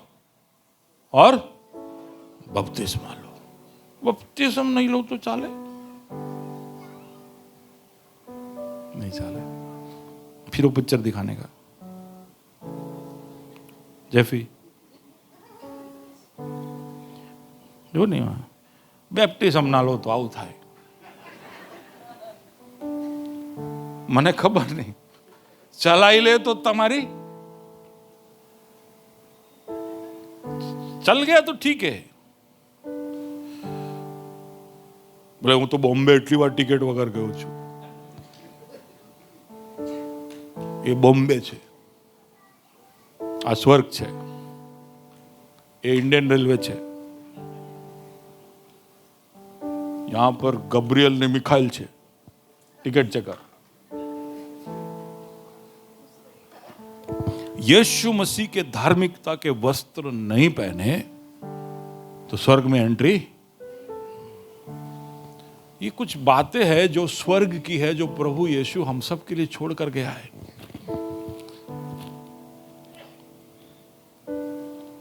दस कन्याओं का जो कहानी है, मैथ्यू चैप्टर 25, तो वो बताता है कि कैसे हमको तैयार रहना चाहिए, राह देखना चाहिए। यीशु लौटकर जरूर आएगा। The wedding will happen, the bridegroom will come. लेकिन जो तैयार रहेंगे, जो राह देखेंगे, उनको प्रवेश। तो यानी स्वर्ग का राज्य हमें हमेशा याद दिलाता है, दृष्टांत हमें हमेशा याद दिलाता है, तैयार रहो, तैयार रहो। रोज रात को जब सोने जाओ तो आंख बंद करने से पहले सोचना, प्रभु अगर आज तू आ गया तो ये रजाई के नीचे मैं नहीं होना चाहिए। हम सब सोते हैं तो बहुत कुछ सोच के सो जाते हैं कि काले आ करीसू, ये करीसू। प्रभु आ गया तो भी तुम वो सब नहीं कर पाओगे अगर तुम रह गए तो। सोच के देखिए, जिस दिन प्रभु आ जाएगा तो हजारों करोड़ों लोग इस पृथ्वी पे से गायब हो जाएंगे। अगले दिन के न्यूज़पेपर में क्या आएगा? 175 करोड़ लोगों गायब, फलाना देश ना मुख्यमंत्री गायब, प्रधानमंत्री गायब, प्रेसिडेंट गायब, पायलट गायब।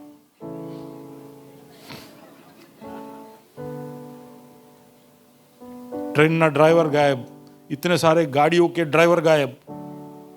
ये बता टेस्ला ना था। अगले दिन का न्यूज़पेपर भयानक होगा। यीशु जिस दिन लौट कर आएगा उस दिन करोड़ों लोग गायब हो जाएंगे। आप उस दिन ऑफिस नहीं जा पाओगे। नहीं रह गए तो नहीं, हम सोचते कि हम ये करेंगे वो करेंगे, बहुत अरमान हमारे सपने हैं, लेकिन जो तैयार रहेगा और जो राह देख रहा होगा वो तुरही फूके जाने पर दुल्हा के साथ प्रवेश करेगा। ओके, लूका 13, वैसे इसके बाद एक और है लेकिन वो शायद मैं अगले हफ्ते लेता हूं। लूका 13 बताता है कि एक स्वामी था जिसका एक दाख का वाड़ी था, उसके अंदर एक अंजीर का पेड़ था। हर साल वो आकर देखता था कि इसमें कोई फल हो रहा है या नहीं। 3 साल तक आया, फल नहीं देखा। बोला काट डालो इसको। उसका मतलब क्या है कि स्वर्ग के राज्य में फल बहुत ही महत्वपूर्ण है। अगर स्वर्ग के राज्य में आपके डीएनए के अंदर परिवर्तन परमेश्वर ने किया है, स्वर्ग के राज्य में आपके स्वभाव को बदला है, स्वर्ग के राज्य में उसने आपको कहीं पर ठहरा कर रखा है, आपको अच्छा जमीन बनाया है, तो वो राह देख रहा है कि फल उत्पन्न करोगे। कुछ ना कुछ आप स्वर्ग के राज्य के लिए फायदे में आओगे। आपको जो खुशी मिली है वो खुशी आप किसी और को दोगे।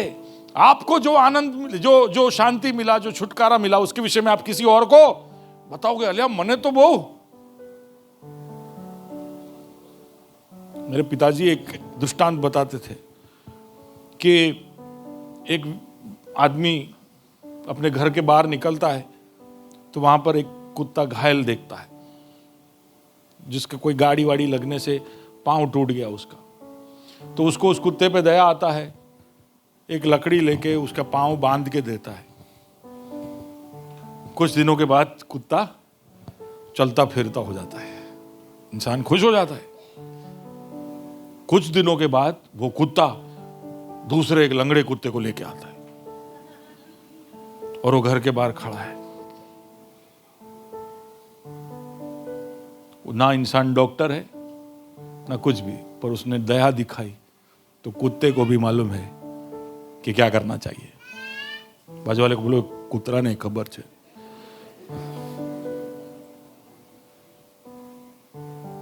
एक लंगड़ा कुत्ता दूसरे लंगड़े कुत्ते पे दया करता है। और मैं तो खमीर हूं, मैं तो एक विश्वासी हूं, मैं तो इससे भी बेहतर हूं। हालेलुया। तो फल, अगर प्रभु ने आपके अंदर कुछ काबिलियत दी है, आपके अंदर कुछ विशेषताएं हैं, तो प्रभु ढूंढता है कि आपने उसका कैसे इस्तेमाल किया, किसी और को इससे क्या फायदा हो रहा है। आपके रहने से फल वो होता है जो पेड़ के कोई काम का नहीं है। पेड़ के लिए जो भी काम का है वो जमीन के अंदर है,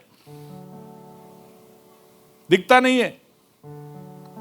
ये सब रहस्य है, आप सोच के देखिए। हमारे काम की सारी चीजें दिखने वाली चीजें नहीं है, पर हम जहां दिखता नहीं वहां से चीजों को उठा उठाकर दूसरों को देते हैं। ये संसार में जहां पर हर तरफ दुख है, पीड़ाएं है, तकलीफें है, परेशानियां, लोग लड़ रहे हैं जिंदा रहने के लिए, उसके बीच में मैं एक आशा बनकर खड़ा रहूंगा, मैं एक फर्क पड़वाऊंगा और प्रभु का राज्य देखता है। आप सोच के देखना, दाखवाड़ी के अंदर अंजीर रखा हुआ है, जहां आपको होना नहीं चाहिए वहां आपको रखा हुआ है। आप शायद राजस्थान से हो, आप शायद यूपी से हो, वहां पर कोई है ही नहीं, सब वहां पे दाखवाड़ी है, लेकिन वहां पे आपको अंजीर बना के उस दाखवाड़ी में रखा है। दाखवाड़ी के सारे गुण आपको मिल जाए ऐसे रखा है। और फिर वो आके देखता है, वो ऐसा बोलता है कि निकालो अंजीर के पेड़ को, खाली खाली जगह रोक रहा है। ऐसे ही दृष्टांत में लिखा है, निकाल दो इसको, खाली जगह रोक रहा है। माली दौड़ता आता है, माली पिक्चर में आता है। माली की बाजू वाले को कहो, माली की वजह से हम है। माली यीशु मसीह, उसके अनुग्रह की वजह से आज हम लोग सब ऐसे सीना तान के बैठे इधर। माली दौड़ के आके कहता है, स्वामी मत काटो, 1 साल और, 1 साल और। पर बहुत रोमांचक है, अगला माली जो करता है वो पेड़ के चारों ओर खड्डा खोद देता है, अकेला कर देता है उसको, आजू बाजू की जमीन को हटा देता है, उसको ऐसे एकदम डगमगाते जमीन पे खड़ा कर देता है, चारों बाजू खड्डा, और फिर उसमें पूरा छाण ने, खाद ने सब डाल के दुर्गंध के अंदर पेड़ बैठा है। मारी अवस्था बहु खतरनाक થઈ ગઈ છે। शांति रखो, मालिक काम करे छे। सुन रहे हो? आप फल उत्पन्न करो, इसलिए कई बार प्रभु आपके चारों ओर जमीन हटा देता है, आपके जड़ जो है वो एक्सपोज हो जाते हैं। आपको ऐसा लगता है कि मेरा जिंदगी का हालत बहुत खराब, भैया आपको पता भी नहीं, कोई बात नहीं, आपका स्वामी कंट्रोल में, माली जानता वो क्या कर रहा है। आप फल उत्पन्न करो, इसके लिए वो आपको कई बार परेशानियों में डालता है। Hallelujah, hallelujah. स्वर्ग के दृष्टिकोण से चीजों को देखिए, स्वर्ग का राज्य कैसा है समझिए। आप पूरा बाइबल पढ़ो ना पढ़ो, दृष्टांतों की गहराइयों में उतरिए। 38 में से मैं कुछ 7-8 बोला अभी ऊपर ऊपर से। आप सबको एक, मैं समझता हूं, ठान लेना चाहिए कि यार इसके अंदर इतना निक्षेप है ना, ये पैराबल्स के अंदर, कि उसको आप समझ लो तो भी आप पूरा आपका लाइफ का फ्रेमवर्क और ग्रिड बना सकते हो, और जिंदगी के हर पहलू को छूता छूता ये जाता है। स्वर्ग का राज्य एक राई के दाने के समान है, इतना छोटू, सारे बीजों में सबसे छोटा, लेकिन वो जब उगता है तो हवा में उड़ने वाली पंछियां उसमें आके, तो कभी कभी हमारे शुरुआतें बहुत छोटी होगी। भैया मैंने लाइफ स्टाइल शुरू किया, 2 ही लोग आए। भैया मैंने प्रेयर शुरू किया, कोई नहीं आया। याद कराने का, मैं राई का दाना हूं। राई का दाना कैसा होता है? अंदर कुछ हवा नहीं होता, एकदम कंप्लीट होता है। तो उसमें अविश्वास के लिए जगह, कोई गैप नहीं है, पूरा कंप्लीट है। मैं छोटू हूं लेकिन मेरा विश्वास प्रभु पे पक्का है। राई के दाने जितना विश्वास भी होगा तो तुम इस पहाड़ से कहोगे कि जा समुंदर में, तो वो राई का दाना जब जमीन में बोया जाता है तो वो ऐसा पेड़ बनता है। तो हम भले छोटी छोटी शुरुआतों करें, लेकिन प्रभु जानता है। वैसे तो राई का जो वहां पे बाइबल में ऐसा लिखा है, राई का पेड़ जिसमें आकाश की पक्षियां आकर बैठेगी। राई का जो पेड़ है वो इतना ही होता है। राई के पेड़, अबे ऐसे पेड़ पे इतना, यहीं से इतर तक इतना ही होता है, इस पे कैसे आकाश की पक्षियां बैठेगी? वहां पर स्वर्ग के राज्य का सिद्धांत यह है कि स्वर्ग के राज्य का राई का पेड़ कनान के राई के पेड़ से भी, हेलो, वाचा के प्रदेश में जब कद्दू लेकर आए, अंगूर लेकर आए, तो दो लोग अंगूर ऐसे लेके आए, अंगूर का गुच्छा ऐसे लेके आए, कनान के अंगूर का साइज ऐसा। स्वर्ग के राज्य के राई का पेड़ भी, हेलो, स्वर्ग के राज्य में फिजिक्स अलग ही चलता है। आमेन। वहां न्यूटन्स लॉ नहीं चलता है। हम लोग सुपर नेचुरल लोग हैं, तो हम आश्चर्यजनक रिजल्ट्स हमारे जिंदगी के द्वारा लेकर आएंगे। हेलो, इसलिए आपके पास पैसा आता है तो आप 4 बैंक में जाके वहां पे कितना एफडी पे क्या मिलता है ऐसे सब लेके नहीं बैठिए। प्रभु से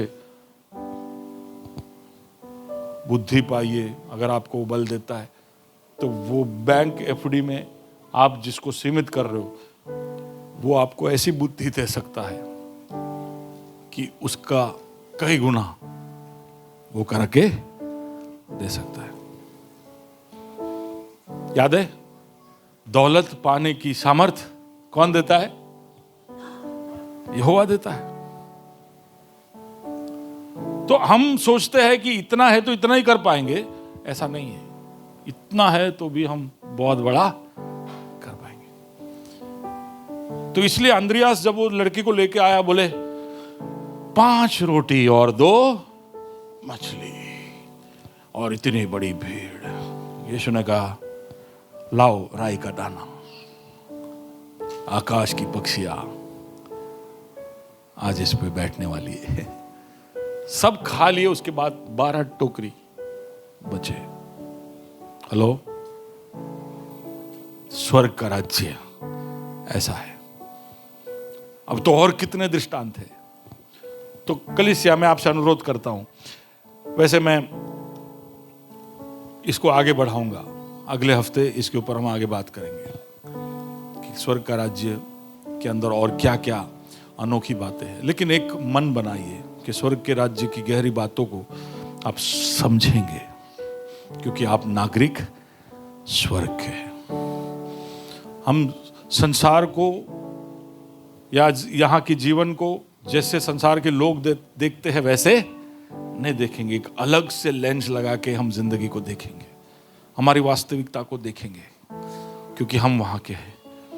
हमारा राजा और कोई है, हमारी जिंदगी को नियमित करने वाले नियम और कोई है। Hallelujah, hallelujah. आइए कुछ निर्णयों के साथ आज हम यहाँ से लौटने के लिए अपने आप को समर्पित करें। प्रभु जी, धन्यवाद इस दोपहर के समय के लिए।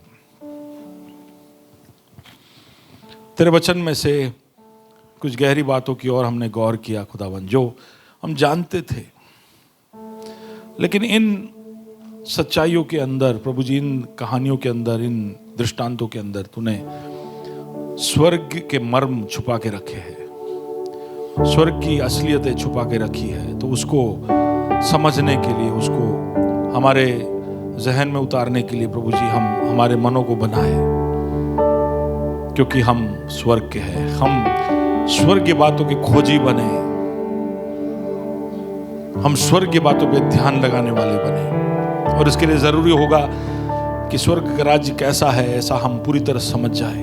ये दृष्टांत तूने हमको इसलिए दिए, जब जिंदगी हमारे ऊपर तूफान लेकर आएंगे, जब लहरें हम पर अपना जोर लगाएगी, तब हम याद करेंगे हालेलुया कि हम कहाँ के हैं, हम किसके हैं, हम पर कौन से नियम लागू होते हैं, हम कहाँ ध्यान लगाए खुदा, हम किन बातों को खोजे, उसकी ओर हम एक और बार गौर कर रहे थे। धन्यवाद देना चाहते हैं, कितनी बहुमूल्य बातों को तूने हमारे लिए रख छोड़ा है। स्वर्ग का राज्य इतना बहुमूल्य है कि संसार के सारे मिलकत और दौलत से बढ़कर है इसका मूल्य।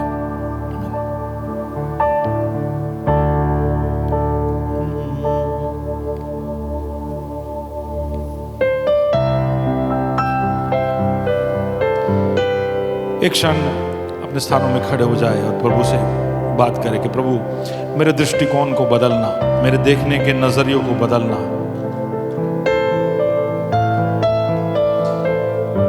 इन बातों को समझने के लिए, उसको मेरे जहन में उतारने के लिए तू मेरी मदद करना।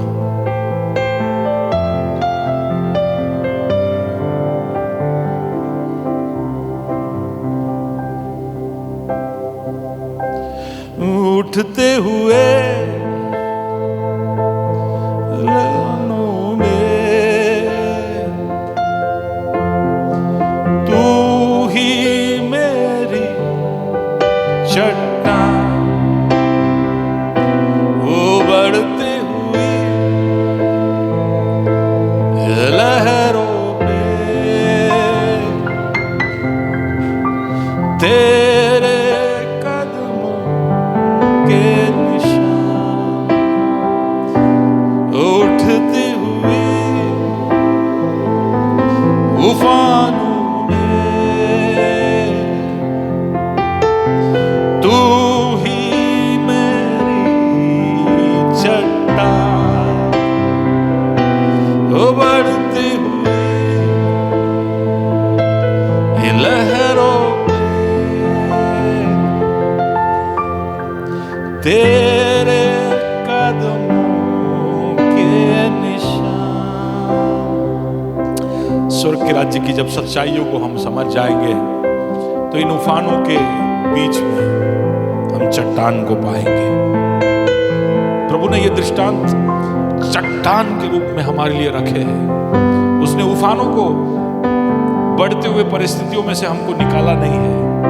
ये परिस्थिति आएगी, लहरें उठेगी, उसके बीच में ये स्वर्ग के राज्य के सिद्धांत हमें दृढ़ रखेंगे। जब लहरें बड़े जोर से हम पर मारेगी, मुड़ के देखोगे तो उन लहरों पर हमारे प्रभु के कदम के निशान तुम्हें दिखाई देंगे। मैं सोच रहा था कितना अद्भुत ये गीत के बोल है। लहरों पे कैसे किसी के भी कदम दिखाई दे सकते हैं, लेकिन प्रभु का उपस्थिति और विश्वास योग्यता इतना मजबूत है, इतना पक्का है और इतना ठोस उसकी उपस्थिति और उसका हस्तक्षेप है कि हमें मुड़कर देखकर लहरों पे भी उसके कदम दिखाई देंगे। Hallelujah, hallelujah. धन्यवाद खुदावंद, जहां पर हम देख नहीं सकते हैं वहां पर भी हम तेरे कदमों को देख लेते हैं। तूने हमें स्वर्गीय नागरिक बना दिया, नियमों को हमारे लिए बदल दिया। ये संसार के लोग जिस नियमों के नीचे दबे रहते हैं उसमें से तूने हमको निकालकर एक नए नियमों की प्रणाली दे दी, पद्धति दे दी। कई बार हम उसमें जीना चूक जाते हैं, भूल जाते हैं, समझ नहीं पाते हैं। देखते वैसे ही है जैसे संसार जिंदगी को देखता है, लेकिन हमारे नजरियों को बदल, हम फर्क पड़वाना चाहते हैं, हम बेहतर बनना चाहते हैं। उठते हुए उफानों में तू ही मेरी चट्टान,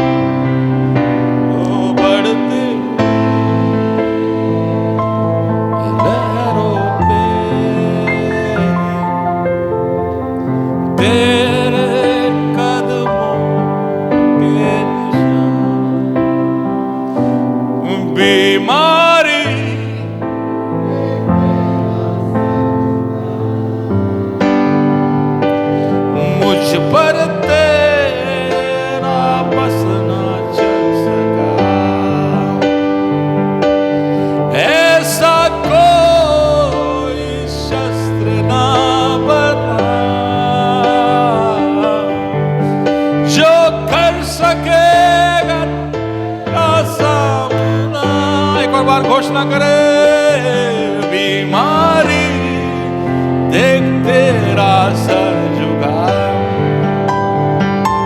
ओ मुझ पर तेरा बस ना चल सका, और ऐसा कोई शस्त्र ना बना जो कर सकेगा तेरा सामना उठते हुए।